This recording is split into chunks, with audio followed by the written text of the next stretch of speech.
Bom dia, senhoras e senhores. Sejam bem-vindos à videoconferência da Cury Construtora para a discussão dos resultados referentes ao terceiro trimestre de 2025.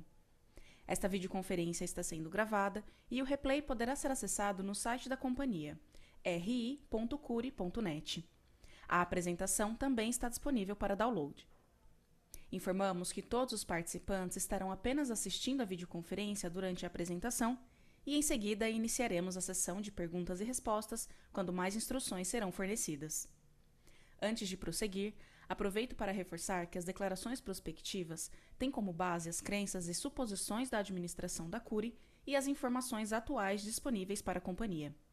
Essas declarações podem envolver riscos e incertezas, tendo em vista que dizem respeito a eventos futuros e, portanto, dependem de circunstâncias que podem ou não ocorrer. Investidores, analistas e jornalistas devem levar em conta que eventos relacionados ao ambiente macroeconômico, ao segmento e a outros fatores podem fazer com que os resultados sejam materialmente diferentes daqueles expressados nas respectivas declarações prospectivas. Estão presentes nessa videoconferência o senhor Leonardo Mesquita, vice-presidente comercial, o senhor João Carlos Mazzuco, diretor financeiro, e o senhor Ronaldo Cury, diretor de relações com investidores. Gostaria agora de passar a palavra ao senhor Ronaldo Cury, que dará início à apresentação. Por favor, senhor Ronaldo, pode prosseguir. Bom dia a todos. Muito obrigado mais uma vez pelo interesse na Cury e por acompanharem a nossa teleconferência de resultados do terceiro trimestre de 2025. Hoje, representando a Cury, temos, além de mim, Leonardo Mesquita, nosso vice-presidente comercial, e o João Mazzuco, nosso CFO. Ao longo da apresentação, comentaremos sobre os principais destaques do nosso desempenho operacional e financeiro da Cury. E, ao final, abriremos para a sessão de perguntas e respostas. A seguir, temos uma mensagem do nosso CEO, Fábio Cury. Bom dia a todos. No terceiro trimestre de 2025, celebramos dois marcos importantes em nossa trajetória. Os 5 anos de listagem das nossas ações em bolsa, o IPO, e o ingresso no Ibovespa, principal índice da B3. Esses acontecimentos refletem o reconhecimento do mercado e reforçam a Cury como uma das líderes do setor, sustentada por um histórico de crescimento consistente e geração de valor para os nossos acionistas. Outro marco relevante no trimestre foi a entrega de resultados sólidos por mais um período, reafirmando o equilíbrio entre crescimento, rentabilidade e disciplina operacional. Atingimos 2 bilhões em lançamentos, 1,8 bilhão em vendas e 233 milhões em geração de caixa. Entre os principais indicadores financeiros, a receita líquida alcançou 1,4 bilhão, margem bruta de 40% e margem líquida de 20%, resultando em uma ROI de 70,6%. Esse desempenho propiciou o pagamento de 200 milhões em dividendos apenas nesse trimestre, totalizando 529 milhões no acumulado do ano, e reforça a eficiência do modelo de negócio e a força da execução da Cury. No trimestre, lançamos o primeiro empreendimento na região de São Cristóvão, no Rio de Janeiro, que conta com os mesmos benefícios urbanísticos do Porto Maravilha, o residencial Cartola. O projeto conta com 384 unidades, VGV de 126,1 milhões e mais de 60% das unidades já vendidas. Outro destaque foi o Astro Santa Marina, localizado na região oeste de São Paulo, no bairro Água Branca, com VGV de 262 milhões e 994 unidades, que já alcançou 85% de vendas. Iniciamos o quarto trimestre com ritmo forte de lançamentos, como o Alto Chácara Santo Antônio, em São Paulo, com 552 unidades e VGV de 204,4 milhões, lançado em outubro e que já registrou mais de 60% das vendas. Essa performance reforça a força da nossa equipe comercial e a nossa presença sólida em regiões estratégicas. O nosso nível atual de estoque representa menos de 6 meses de vendas, evidenciando a saúde e a velocidade da operação. Em agosto, publicamos o terceiro relatório de sustentabilidade, reforçando o nosso compromisso com a transparência, a governança e a criação de valor sustentável para todos os stakeholders. O documento amplia o escopo de indicadores e aprimora a nossa jornada nesse tema, consolidando avanços importantes nas dimensões ambiental, social e de governança. Com uma trajetória marcada por resultados consistentes, gestão sólida e visão de longo prazo, a Cury encerra os 9 meses de 2025 com entusiasmo e confiança para seguir construindo com responsabilidade um futuro ainda mais promissor para seus clientes, colaboradores e acionistas. Muito obrigado, Fábio. A partir de agora, vamos explorar os destaques do nosso desempenho operacional e financeiro do terceiro trimestre de 2025. Em relação aos destaques operacionais, registramos um total de lançamento de 2 bilhões, vendas líquidas de 1,8 bilhão, atingimos recorde em 3 indicadores operacionais. Produção, com 4.908 unidades produzidas, Land Bank de 23,3 bilhões e geração de caixa operacional de 233,1 milhões de reais. Nosso 26º trimestre consecutivo de geração de caixa positivo. Além disso, em relação aos destaques financeiros, reportamos receita líquida recorde de 1,4 bilhão, margem bruta de 40%, lucro líquido recorde de 283,2 milhões, margem líquida de 20% e ROI de 70,6%. Com isso, passo a palavra agora para o Leonardo Mesquita. Léo, pode prosseguir. Bom dia a todos. No último trimestre, lançamos 9 empreendimentos, 6 localizados em São Paulo e 3 no Rio de Janeiro, que totalizam um VGV de 2 bi, como já mencionado. Os destaques no trimestre foram Astro Santa Marina, na Zona Oeste de São Paulo, lançado um VGV de 262 milhões, com 85% das unidades vendidas. Singular Butantã, também na Zona Oeste de São Paulo, lançado em julho, totalizando 245 milhões de VGV, com mais de 80% das unidades vendidas.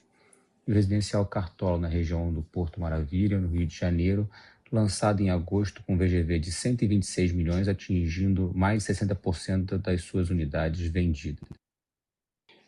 Nesse próximo slide, vamos explorar melhor o desempenho das vendas. No terceiro trimestre de 2025, atingimos o valor de 1,8 bi em vendas líquidas, tendo um aumento de 27,1% ante o mesmo período de 2024 e uma redução de 19,2% frente ao segundo trimestre de 2025. Além disso, nossa VSO líquida no trimestre foi de 40,6%, 3,3 pontos percentuais menor que o terceiro trimestre de 24 e 6,9 pontos percentuais menor que o segundo trimestre de 25. Passando para o slide 10, o preço médio das vendas do terceiro trimestre de 25 atingiu o patamar de 299,7 mil por unidade, representando uma redução de 2,2% em relação ao terceiro trimestre de 24 e de 3,2% em relação ao segundo trimestre de 25. No período de 9 meses, o preço médio atingiu 306,8 mil por unidade, representando um aumento de 2,3%. No terceiro trimestre de 25, 93,1% das vendas realizadas possuem um preço unitário de venda até R$ 500 mil. No slide 11, mostramos o detalhamento do nosso Land Bank. Encerramos o terceiro trimestre de 25 com um recorde de 23,3 bilhões em VGV potencial, correspondendo a 79.193 unidades. Desse montante, 18 bilhões localizados em São Paulo e 5,3 bilhões no Rio de Janeiro. Finalizamos os indicadores operacionais com a geração de caixa operacional, atingindo um recorde de 233,1 milhões no trimestre, o 26º trimestre consecutivo de geração de caixa positiva. Com isso, passo a palavra para o nosso CFO, João, para dar mais detalhes sobre os nossos resultados financeiros. Por favor, João, pode prosseguir. Bom dia a todos. Continuando então com a apresentação, no slide 14 destacamos nossa receita líquida. No trimestre atingimos 1,4 bilhão de reais, representando um aumento de 34,2% em relação ao mesmo período do ano anterior.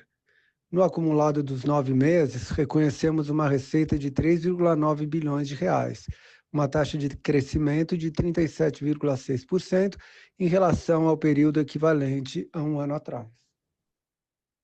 No próximo slide, apresentamos nosso lucro bruto, que registrou no terceiro trimestre de 25 uma alta de 38,3% em relação ao mesmo período de 2024 e 6,3% em relação ao segundo trimestre de 25. Nossa margem bruta, que atingiu 40% no trimestre, teve um crescimento de 1,2 pontos percentuais em relação ao terceiro trimestre de 2024 e aumento de 0,4 pontos percentuais em relação ao segundo trimestre de 2025. Nos 9 meses de 2025, houve um aumento no lucro bruto de 42% em relação ao mesmo período de 2024, acompanhado de um aumento de 1,2 pontos percentuais na margem bruta. No slide 16, temos como destaque principal o lucro líquido atribuído à Cury, que atingiu 255,3 milhões de reais no terceiro trimestre de 2025, 49,6% acima do mesmo período de 2024 e aumento de 7,9% em relação ao segundo TRI de 25. No acumulado dos 9 meses, apropriamos um lucro de 705,5 milhões de reais, o que representa uma taxa de crescimento de 45,7% em relação ao período equivalente um ano atrás. No mesmo trimestre, reportamos mais um período com crescimento no retorno sobre o patrimônio líquido, com ROI de 70,6%, considerando os 12 meses finalizados no terceiro trimestre de 2025. No slide 17, mostramos o lucro líquido com foco em toda a operação. Esse indicador atingiu 283,2 milhões de reais, registrando crescimento de 56,8% em relação ao mesmo período de 2024 e de 6% em relação ao segundo trimestre de 2025. Nossa atividade nos 9 meses de 2025 gerou um lucro superior a 784 milhões, representando um crescimento de 53,7% contra o mesmo período do ano anterior. No slide 18, destacamos o perfil de nosso endividamento financeiro. Fechamos o trimestre com uma dívida bruta de 1,3 bilhão de reais e com uma posição de caixa de 1,8 bilhão de reais, o que se traduz em um caixa líquido de 450,2 milhões de reais. Temos um aumento na posição de caixa líquido de 20,4 milhões de reais em relação a 31 de dezembro de 2024. Vale destacar que em 2025, a Cury já pagou um total de 529 milhões em dividendos. Nossa relação caixa líquido sobre o patrimônio líquido fechou o trimestre em 27,4%. Muito obrigado e volto a palavra à operadora. Iniciaremos agora a sessão de perguntas e respostas para investidores e analistas. Caso queira fazer alguma pergunta, por favor, clique em levantar a mão. Se a sua pergunta for respondida, você pode sair da fila clicando em abaixar a mão. Pedimos que aguardem enquanto coletamos as perguntas.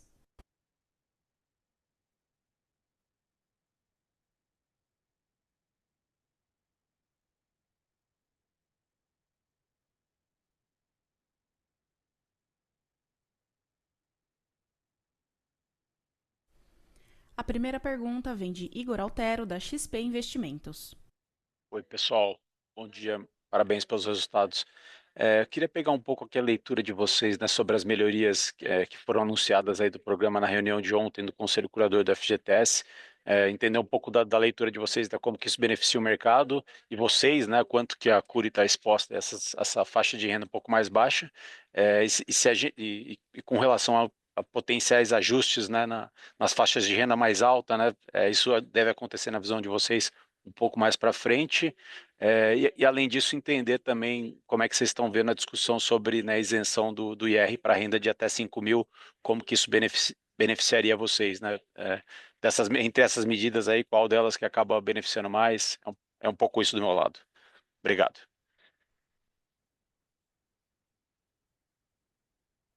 Dia, Igor, obrigado pela pergunta. Ronaldo falando.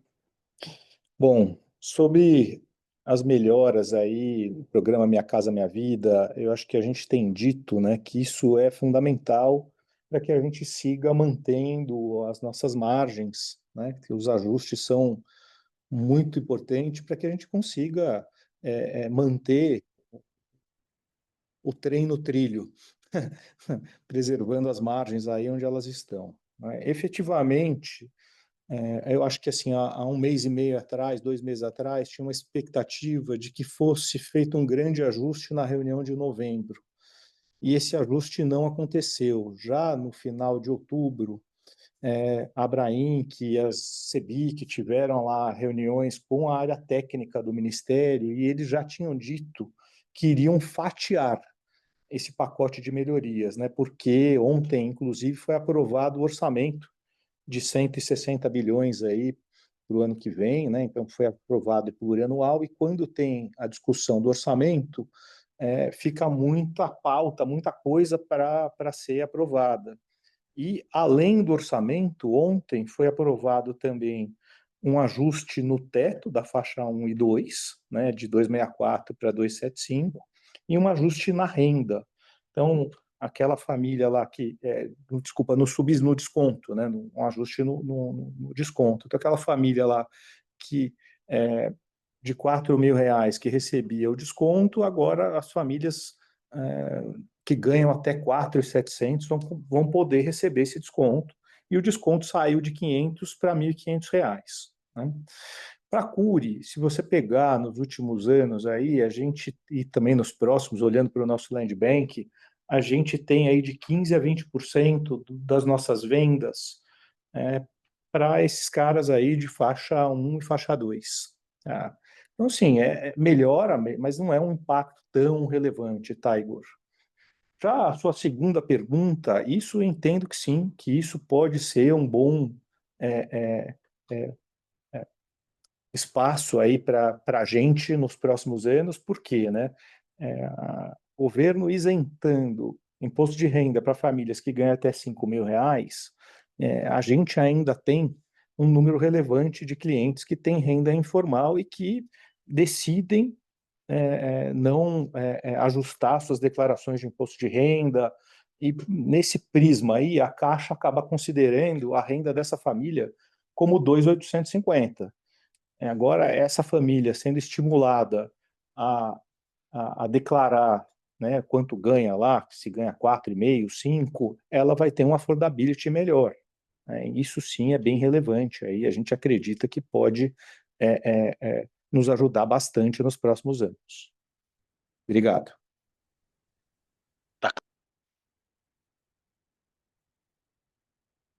A próxima pergunta vem de Fanny Oreng, do Santander. Olá, bom dia, pessoal. Parabéns pelos resultados. Eu tenho duas perguntas. Primeiro, vocês podiam dividir um pouquinho conosco, né?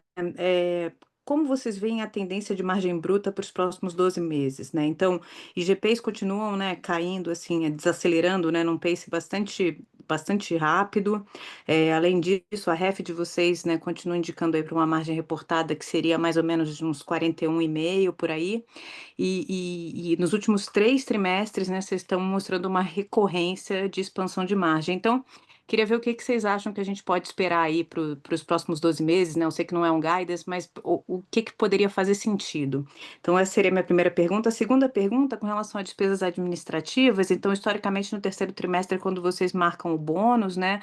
E eu entendo que agora vocês estão linearizando isso aí mais ao longo do ano. Então, queria entender, assim, como é que a gente pode esperar essa sazonalidade de G&A aí para os próximos trimestres também.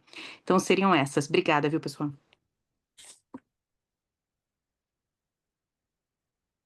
Oi, Fanny, bom dia, pessoal, bom dia.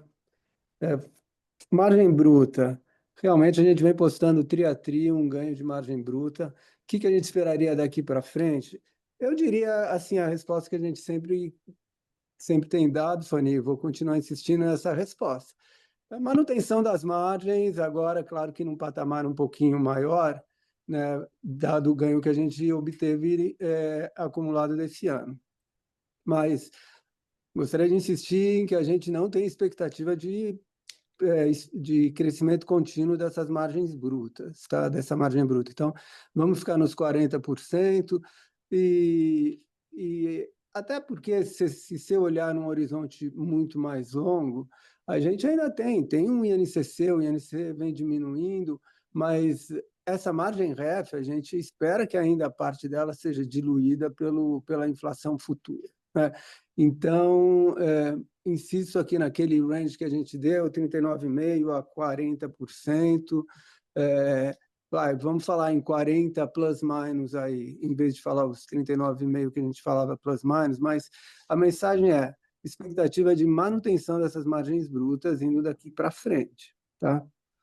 E tem o desafio também, que eu preciso continuar lançando meus novos empreendimentos nessa faixa aí de 41,5, que seria o proxy aí do que a gente tem de margem REF reportado. E isso é um desafio, sabe? Cada novo empreendimento, você conseguir, na média, sustentar uma margem alta assim, sempre é um desafio para nós e para o mercado como um todo, naturalmente, né? Em relação ao D&A, são duas coisas aqui. Sim, houve uma diluição aí do bônus entre segundo e terceiro TRI, mas o que a gente tem aqui também é um efeito de alavancagem operacional. A gente vem crescendo aí a receita muito forte. A gente está falando no acumulado do ano 38,5%, 35% nesse trimestre. Então, a gente tem essa alavancagem operacional. Se você se lembrar essa conversa sobre D&A há um ano atrás, começo do ano passado, a gente comentou que lá atrás a gente estava fazendo ajustes aqui na companhia para alguns ajustes internos, na estrutura interna, para realmente estar preparado para um crescimento que já tinha vindo forte de 23 para 24 e também de 24 para 25. Então, atrás, a gente carregou um pouco o D&A nos primeiros trimestres de 2024. Essa estrutura já tá assim, aqui dentro de casa. A gente, claro que está sempre fazendo ajustes aqui e ali, mas estamos agora colhendo os benefícios desse ajuste em cima de um crescimento muito forte. Então, traduzindo isso em números, 2022, assim, a gente estava falando num D&A sobre receita da faixa de 6%. 23 caiu um pouco para 5,80, 24, por conta dessa estrutura que a gente fez, não caiu muito, mas agora sim, agora a gente já está colhendo o benefício dessa alavancagem operacional. Devemos aí como meta manter aí na faixa de D&A sobre receita entre uns 4,5% e 5%. Perfeito, João. Super obrigada, viu? A próxima pergunta vem de Piero Trotta, do Citi. Bom dia, time Cury. Parabéns pelos resultados e obrigado pelo call. Eu tenho duas perguntas aqui. A primeira é sobre repasse de preços. Queria entender como que vocês estão vendo o cenário atual para repasse de preço acima da inflação. Se isso mudou nos últimos meses para o que vocês estavam vendo antes. Mas para entender também a perspectiva de vocês continuarem repassando o preço acima da inflação, como que vocês veem isso atualmente?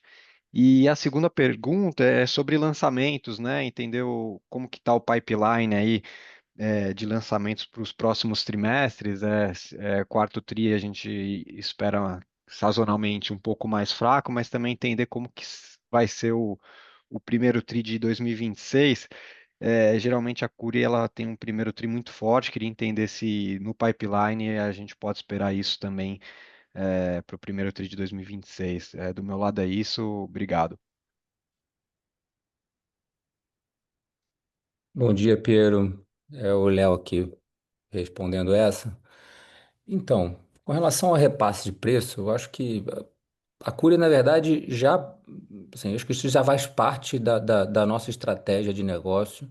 Sempre quando a gente vê oportunidade, a gente tenta repassar. Então, isso é muito mais micro do que uma situação macro. A gente tem uma análise aqui por empreendimento. Então, como a gente atua em regiões muito boas, a gente acaba tentando, dentro do contexto do lançamento, ganhar valor, ganhar preço. Então, isso faz parte da nossa política já há muito tempo. Então, acho que a ideia é continuar com isso e não é uma questão por momento atual. Com relação aos lançamentos, assim, como você bem falou, esse trimestre a gente tradicionalmente tem um trimestre um pouco assim, mais fraco de lançamento. Dezembro não é um mês que a gente gosta muito de lançar. E eu acho que para o ano que vem a gente tem sempre essa expectativa de começar o ano. A gente pega esse trimestre até para começar baixar mais estoque ainda, para a gente poder começar o ano mais forte.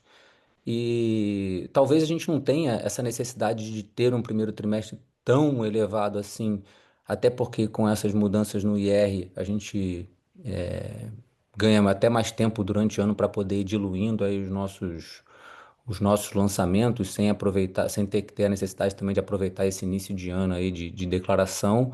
Mas eu acho que a gente pode ter um ano mais calibrado do que dos anos anteriores, porque eu acho que a gente já chega num patamar ali e nessa condição também de mudança de R, a gente pode se programar até um pouco com mais tranquilidade do que dos anos anteriores.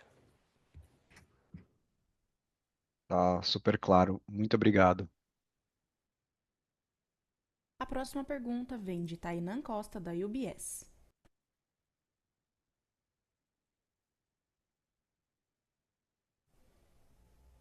Opa, bom dia, pessoal. Queria explorar dois pontos também. Acho que o primeiro é entender com vocês como que vocês estão vendo o cenário competitivo nas duas praças, né, São Paulo e Rio de Janeiro, né? Se tem alguma coisa que vocês destacam mais em uma e em outra, seja terreno, preço, demanda.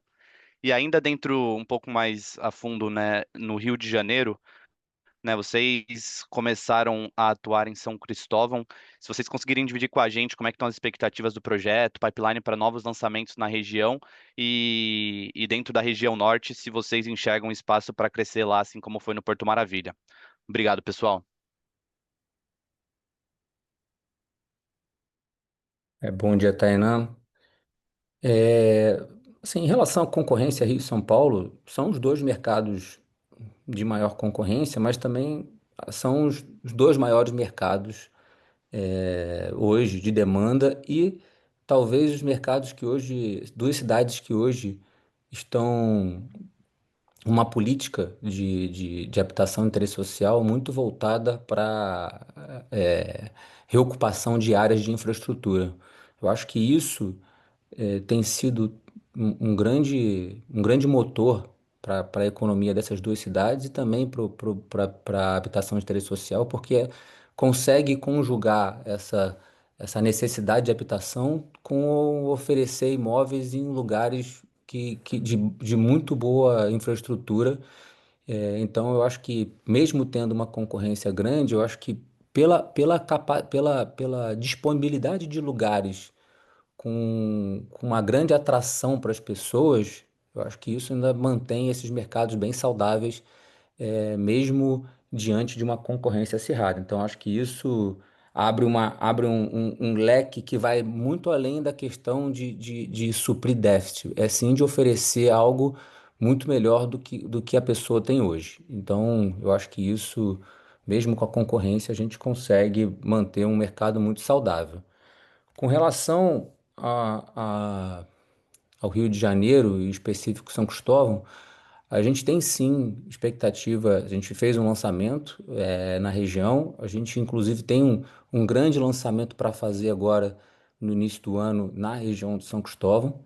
Então, assim, é uma região que a gente acredita que assim, vem como uma continuidade do Porto Maravilha e realmente continuidade no sentido de hoje a gente no Porto, mais específico ali na região do Santo Cristo, a gente, além do volume grande de unidades que a gente lançou, a gente acho que aquela região está se consolidou como uma região de tão desejo das pessoas que o metro quadrado, inclusive, vem subindo na região. Então, acho que São Cristóvão entra até para assim, para criar mais uma faixa de preço para aquela região central do Rio, permitindo que a gente continue ainda oferecendo apartamentos também para classes de renda um pouco menor. Então, acho que isso complementa muito o que vem acontecendo como projeto de bairro ali para a região do Porto do Rio, a região central no geral, que você pega ali desde a Quinta da Boa Vista até o Museu da Manhã, você tem muita área, muita área disponível ainda, com uma infraestrutura gigantesca disponível. Então a gente acredita muito e já em janeiro faremos um grande lançamento na região e sim, é uma área que a gente também tem um fato land bank e uma força de vendas muito grande. Perfeito, Léo, bem claro. Obrigado, bom dia. A próxima pergunta vem de Pedro Lobato, do Bradesco BBI. Bom dia, pessoal. Obrigado pelo espaço. Pergunta aqui sobre o faixa 4, né? A gente tem visto aí que até no mercado como um todo, o ritmo na atração que o faixa 4 tem tido tem sido um pouco abaixo da expectativa inicial ali. Tem rodado aí entre 5 e 7 mil unidades por mês. Queria entender com vocês aí como é que vocês têm sentido aí esses, né, primeiros meses aí do quarto tri, se tem ganhado alguma atração internamente, né? Como é que tem evoluído aí a questão dos corretores, se esse meio que novo produto aí já está disseminado aí, ou se ainda tem esse gargalo interno na parte da força de venda, assim, pro faixa 4 fazer o catch-up. É só essa. Obrigado.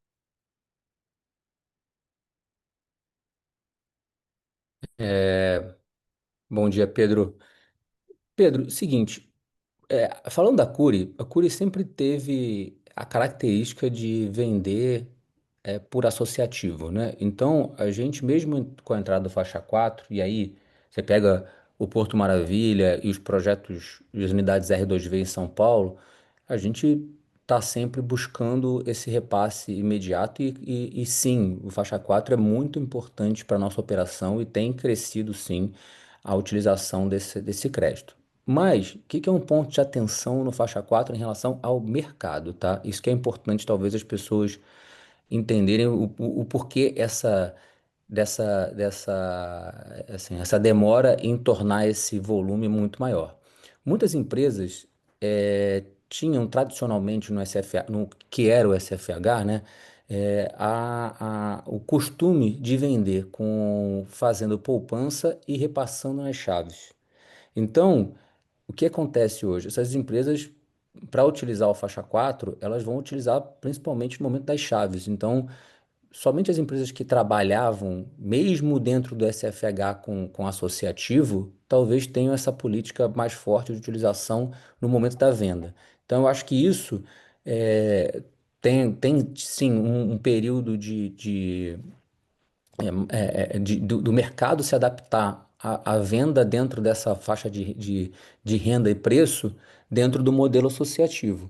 Mas eu acho que o tempo vai mostrar que é mais saudável e o mercado vai caminhar para esse lado, entendeu? Eu acho que é só quem estava no meio do caminho, é difícil você mudar, entendeu? Então talvez os lançamentos comecem a sair com essa política mais clara de repasse nas chaves usando o modelo associativo. Eu acho que isso é um ponto que gera essa disparidade, porque acaba você tem muitas empresas diferente do Minha Casa Minha Vida, faixa 1, 2 e 3, que todo mundo trabalha no associativo, qualquer mudança ela é rapidamente perceptível. Então, acho que esse é um fator importante para a análise do faixa 4. Tá ótimo, Léo. Obrigado. Bom dia, pessoal. A próxima pergunta vem de Carla Graça, do Bank of America. Dia, pessoal, obrigada pela oportunidade de fazer uma pergunta. Eu tenho duas do meu lado. Então, primeiro eu queria entrar um pouco no tópico de lançamentos, né? Acho que vocês estão muito perto de alcançar aqueles 10 bi de lançamento no ano que a gente falava antes. E antes também a gente tinha até falava de atingir os 5 bi de lançamentos alguns anos atrás. Eu queria entender se existe a possibilidade de a gente superar esse patamar de 10 bi. Então, se vocês puderem dar uma cor na capacidade da engenharia e se a demanda sustentaria também esse nível de lançamentos. E a minha segunda pergunta é sobre dividendos. Então, a gente vem vendo uma forte geração de caixa de vocês, principalmente nesse ano, e considerando agora a implementação do novo imposto sobre dividendos, se vocês consideram ajustar a política de distribuição. Então, se existe uma maior intenção de aumentar o pagamento de dividendos ainda esse ano também. Obrigada. Bom dia, Carla. Eu vou responder a primeira e deixar para o João a segunda aqui. Com relação ao lançamento, assim, Carla, eu acho que esse número 10, assim, como você falou, já teve alguns números lá atrás. Eu acho que a gente aqui sempre trabalha principalmente com o nosso estoque como grande termômetro para que a gente continue colocando e ofertando produtos com qualidade e liquidez. Então, eu acho que, sinceramente, hoje a nossa cabeça está muito mais em se consolidar ali e continuar mantendo esses indicadores, obviamente, aproveitando oportunidades que tiverem de crescimento, desde que elas de fato aconteçam e fazendo com que a empresa, eu acho que assim, a empresa já deu grandes saltos e agora acho que a gente, mais do que continuar um crescimento pelo crescimento, a gente hoje tem que se consolidar como uma grande empresa, de que trabalha nesses patamares de forma consistente, eficaz, da forma como a gente vem fazendo. A gente se orgulha muito desses indicadores financeiros que a gente carrega durante muitos anos, e é isso. Acho que a empresa está muito mais preocupada nesse momento em continuar crescendo de forma sólida, respeitando o passo a passo do estoque como termômetro, o crescimento da engenharia, do que a gente aqui é, é, é, colocar um número como um número a ser alcançado. Então, acho que, sinceramente, a gente tem um land bank hoje. Hoje a gente tem uma posição que eu acho o seguinte: a gente tem um land bank hoje confortável, a gente quer ser cada vez mais seletivo. A gente conseguiu atingir um land bank que a gente entende um bom land bank, nos permite hoje ser cada vez mais seletivos na aquisição de terreno e buscar realmente estar em bons lugares, que é o nosso objetivo, é esse: estar em bons lugares, em projetos que tenham liquidez, que a gente consiga ganhar preço e que estejam de acordo também com o crescimento e a capacidade da nossa engenharia. Então, acho que respeitando isso, tendo oportunidade, a gente vai paulatinamente ganhando espaço dentro do mercado. Vou passar aqui para o João falar a segunda. Também, João. Oi, Carla, bom dia. Dividendos, primeira coisa, dividendos extraordinários, bottom line, temos sim interesse e vamos fazer uma distribuição extraordinária. Isso a gente tem feito todo ano, eu sempre falo aqui, a gente tem uma meta de dividendos que a gente tem ultrapassado, porque eu já falei algumas vezes, a gente não vai ficar sentado em disponibilidades que a gente acha que não tem necessidade, vamos distribuir isso para o acionista. Então, esse ano, temos um incentivo maior ainda de fazer um dividendo extraordinário, por conta da tributação que vem o ano que vem. Agora, você, como nós aqui, deve estar conversando com o mercado, com outras empresas, a gente conversa com nossos peers, CFOs de outras empresas, de outros setores aí, de nossos relacionamentos. Temos consultado diversas bancas de advocacia e está todo mundo ainda meio perdido do que se pode ou do que não se pode fazer.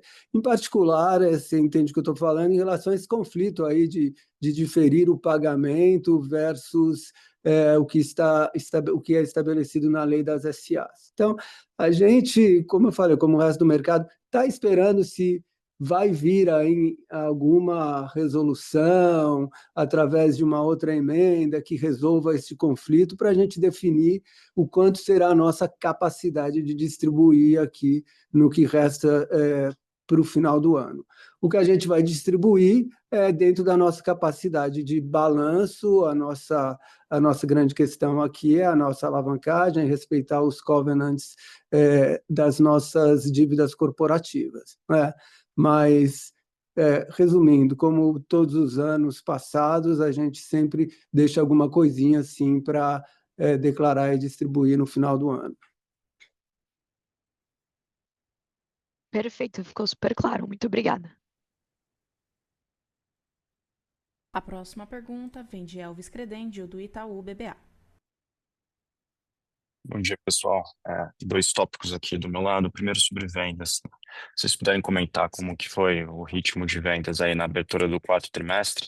Vocês até abriram no release, né? Boa performance do lançamento Alto Chakra Antônio. Mas eu queria entender um pouco de venda de estoque, né? E como que tá esse ritmo de vendas aí consolidado versus o terceiro trimestre. E aí o segundo tópico é mais sobre tamanho de mercado, capacidade de vocês crescerem, principalmente em São Paulo, né? São Paulo deixou de ser um mercado, na cidade de São Paulo deixou de ser um mercado de menos de 5% do Minha Casa Minha Vida década atrás, hoje pouco menos de 15%, mas com esse novo tamanho de funding do programa, mais dinheiro, apoio à produção, né, PF, queria entender se acham que dá para São Paulo de fato continuar expandindo em tamanho de mercado e como que vocês enxergam a Cury nisso, né? Vocês acham que o que vai ditar realmente o ritmo de expansão de vocês é essa capacidade que vocês vêm colocando, né? De 30% de crescimento em metro quadrado por ano? Dá para manter esse ritmo por ano? Ou se acham que, enfim, imaginam manter a companhia do tamanho que está, assim? É isso. Bom dia, Elvis. Em relação à primeira pergunta, a gente teve sim, como até comentado, a gente teve um outubro bom, acho que o trimestre começou bem, a gente tem bons lançamentos, a gente fez bons lançamentos, acabou de fazer também alguns lançamentos agora em novembro também, muito bons. É, Como a gente sempre eu até menciono, eu brinco que esse trimestre acaba sendo um trimestre que a gente busca ficar o máximo possível mais leve e reduzir o estoque para que a gente possa começar o ano com mais tranquilidade, poder focar nas regiões que a gente precisa lançar. Então, até a gente faz muito uma análise mais micro por região, de onde a gente está com um pouco mais de estoque, faz uma análise nesse sentido para que a gente possa começar o ano muito leve e, enfim, o trimestre começou muito bem. Acho que a gente teve um setembro também muito forte, então acho que assim o mercado continua respondendo muito bem. Com relação à segunda pergunta, eu até mencionei, eu acho que assim São Paulo não se tornou esse poderio de venda e essa cidade tão atrativa à toa.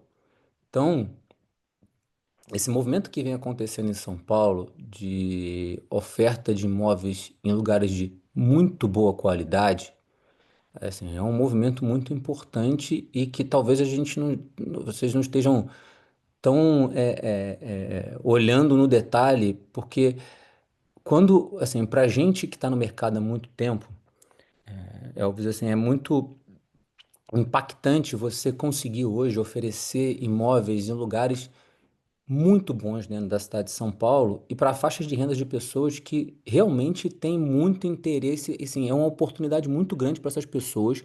Por exemplo, a gente hoje vende na Chácara Santo Antônio apartamento para famílias de três, dentro da escala, dentro do empreendimento, né? Dentro do nosso empreendimento a gente tem HS1, HS2, R2V. Então, na Chácara Santo Antônio você tem pessoas com oportunidade de comprar apartamentos de 2 quartos por 245 mil. Então, cara, isso é uma oportunidade. A gente saiu ontem uma matéria, eu acho que inauguração do prédio novo da XP, ele está do outro lado da rua de um empreendimento nosso que foi vendido para HS. Então, isso é um grau de oportunidade para as pessoas poderem morar próximo ao seu trabalho, que eu acho que a gente não é a gente está olhando só a questão do número.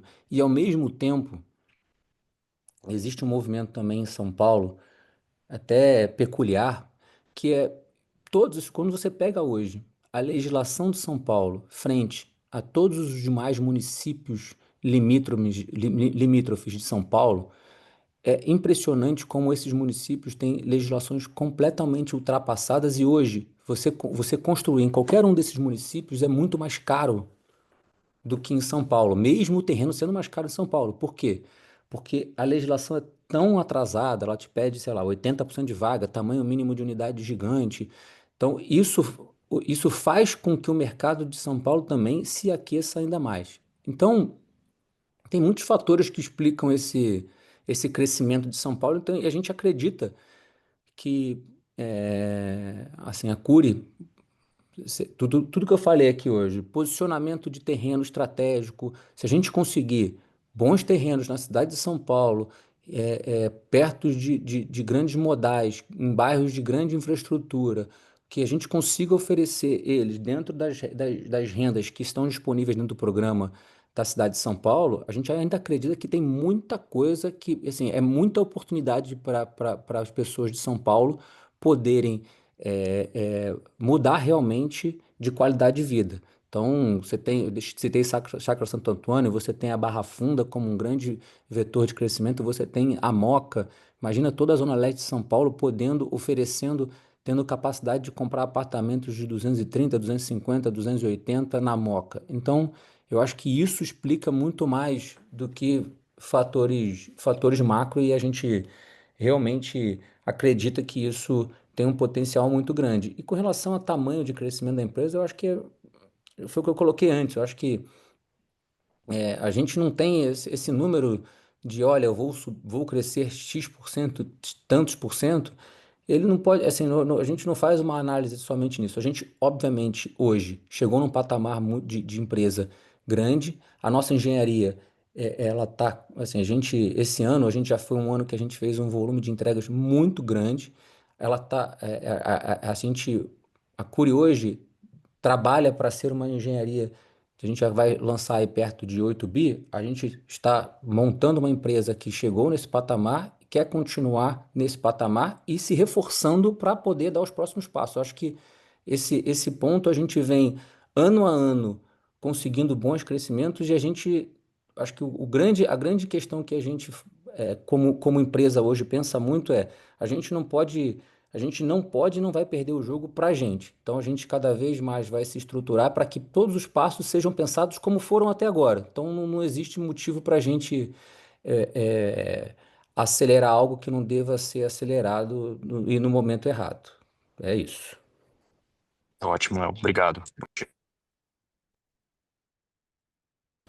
A próxima pergunta vem de Rafael Heder, do Safra. Obrigado pelo espaço. Eu queria abordar dois pontos aqui.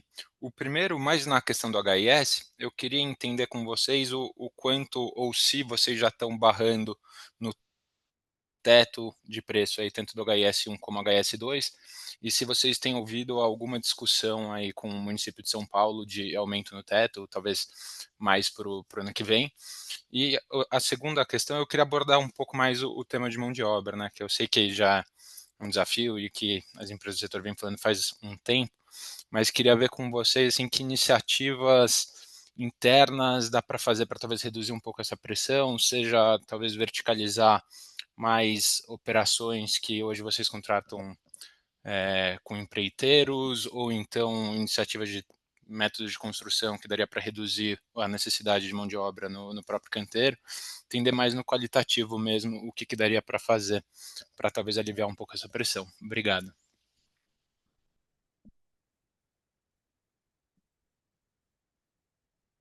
Bom dia, Rafael. Em relação à primeira, em relação aos preços HIS, assim, a gente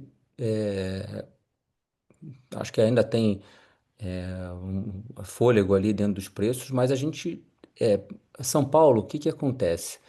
Assim, já existem outros, por exemplo, São Paulo, todo ano, ele publica o preço para as unidades que serão isentas de TBI.